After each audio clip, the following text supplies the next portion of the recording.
Hello, I'm Mark Moore. I'm a hypnotherapist from Free Thinking Therapies in Leicestershire. I do some counselling. I use a lot of NLP in my work, that's neuro-linguistic programming. I teach and practice mindfulness meditation, and I also give talks to businesses, charities, groups about mental health, mental well-being, and really just try and provoke thought and conversation about how we can all manage our mental health better. I've been talking about grief and loss over on Facebook and Twitter, and a lot of the feedback I'm getting is, how do we cope with it? What's the process we go through? And do we ever get over it to some respects? And what kinds of grief and loss are there? Is it all the same? So I just want to spend a few moments today just talking about that rather somber, rather sad subject. But as I'll say towards the end, it's a subject that we do need to talk about much more. So bereavement is probably one of the most common challenges in terms of adjustment in later life. And we assume that it represents probably less of a challenge for older people. And maybe because of timing, or perhaps that we feel older people are more practiced, more exposed to death and loss. And while there might be some effect of loss being expected, we may feel that as we get older, death becomes more inevitable. But some losses can be untimely at any age. So however old a parent is, the loss of a child is still devastating. If you're 70 and you lose your 45-year-old child, it is still devastating. But there are also different types of loss, but all of which can have a profound effect on us. Death is not the only loss we experience, but we often feel that it's the only one that we should need to grieve over. Yet we experience many life events that will leave us with a deep sense of loss. So any event that involves change can leave us with some sense of loss. Some part of us is left behind and grieveful. And it's only when we complete that transition and we can move on to the new, we can adjust and get on with the new part of our life. So grief is often seen as something to get over with, probably within a fixed time. Some people, I believe, see it as a passage that we move through. We encounter emotions as we move through it, and we need to understand and accept those emotions and the process that we go through. It is inevitable that however we go through it or we get over it, at that point beyond, we will experience a degree of change in ourselves. And when we hear the term loss, we instinctively or commonly think of death. But we can suffer relationship loss, not just through death, but divorce, separation. We can feel loss when we're neglected, when a trusted relationship turns abusive or violent. Simply moving away from family and friends can create a real deep sense of loss for us. We can suffer a sense of loss through some aspect of ourselves, such as our health, our career. When something demands a change in our identity, we leave part of ourselves behind as we change into that new self. So think about servicemen leaving the armed forces. Retirement, where we stop something we've done for years, we reduce our social circle, etc. We leave part of us behind in that job. If we've invested all ourselves into our plans, our hopes, our dreams, and they fail, some part of what we've invested in those plans and those hopes are lost with it. We can even lose a treasured object, a family heirloom, for example, and that can leave us with the same sense of loss. We lose the connection to those who had the same attachment, that bond to that particular object. And we also suffer developmental losses as we get older. We don't just age, but we change throughout life. We lose the carefree days of childhood, and we have to adapt to responsibility, to having a job, being responsible for other adults as we get married, being responsible for children. So we have to let go of our childhood identities, and they are left behind. We lose part of ourselves. And there's even something called anticipatory grief. Now, this is often associated with terminal illness, where death is expected within a certain time. But it doesn't make grief and the experience any less difficult. It may just allow us to prepare ourselves to deal with it.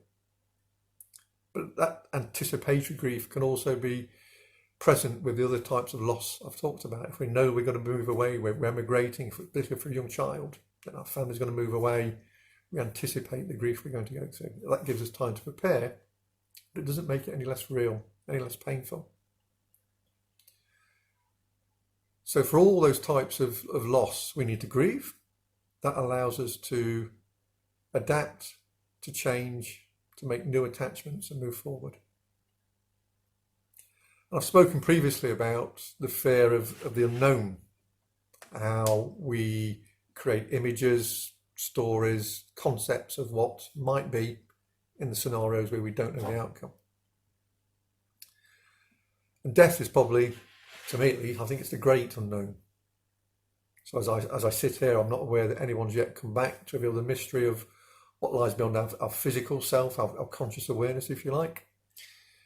And we may need to draw upon our spiritual beliefs, our cultural values and beliefs, all the array of stories that we've read and movies that we've seen about what happens beyond the here and now, so to speak. Maybe like Sam Wheat in the film Ghost, we can delay the final moment of departure, that final moments on earth, so we can hang around to right some wrong. But not knowing or not believing prompts me to ask, why wait? Why hang around to wait to right the wrongs?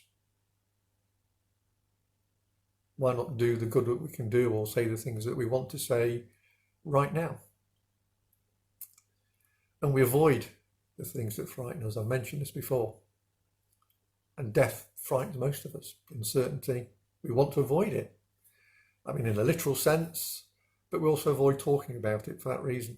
We're not comfortable with it. Death is as natural as birth. I know it's obvious to many of you. It's an absolute. And our attitudes are changing, and we're learning to celebrate life as it ends as much as we learn to celebrate life as it starts. And talking about loss won't lessen the pain, but it prepares us for it. It allows us to consider what we might do to prepare ourselves, to understand what it is that will be lost, including that part of us that we will lose when someone passes. And when I've had dealings with people who have lost someone suddenly and unexpectedly, they often feel like they've received a real physical blow, almost like a punch to the body. They've had the air knocked out of their lungs. You often see them sort of gasping, clutching, just lost for words as they try to process what they've just learned. And something that many people say is, I just don't know what to feel. I don't know how to act. I don't know how to process what's happening. And they've certainly never considered the death that they're trying to process. So I suppose what it comes down to is talk about death. We joke about it. But whatever, it won't stop death happening. And we don't have to like it. It's like vegetables, it's like homework, it's like falling in love, falling out of love. But at least with death, we only have to experience it once. I want to just leave you on this video with a couple of thoughts to maybe just provoke some thought and hopefully provoke some conversation with your family, your loved ones, your friends. We are a nation of animal lovers. And whilst we talk to our cats and dogs, and we know honestly that they can't actually talk to us. I know we talk back as if we are our cats and dogs. But I've not met anyone yet who, when their canine or feline best friend has become ill, none of those people have ever gone against the vet's advice to prolong their, as in gone against advice to prolong their animals, their best friend's suffering. On the contrary, we want to end their suffering rapidly and have our best friend put to sleep painlessly and peacefully. What about our human friends? Why do we want to hang on to them? Just a thought. So grief is inevitable. Death, I've already said, is as inevitable as being born. But grief is not a sign of weakness. People often feel weakened by it. And grief is not a sign that we lack faith, whatever our faith. I believe that grief is a sign that we have loved. And therefore, the more we love, the greater the grief that we will feel and experience. It can't be denied, it can't be avoided. So I hope at least this video has given you a few moments to think and maybe create the opportunity for you to talk to family, friends about your own thoughts about death, passing on. We have to deal with it. We mustn't ignore it anymore. So I hope that it's maybe inspired you just to start that conversation, as I say.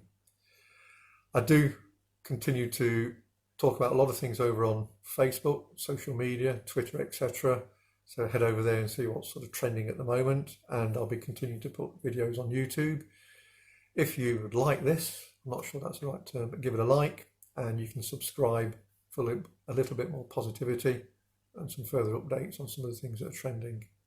And don't forget, I'm available online if you need help with therapy, and there's also thousands of therapists out there. So head over to my website, see what's available, and for businesses as well. We have offerings to help businesses through the current problems that we're having in terms of employee assistance, but also for private individuals as well. So until next week, take care. This is Mark saying goodbye.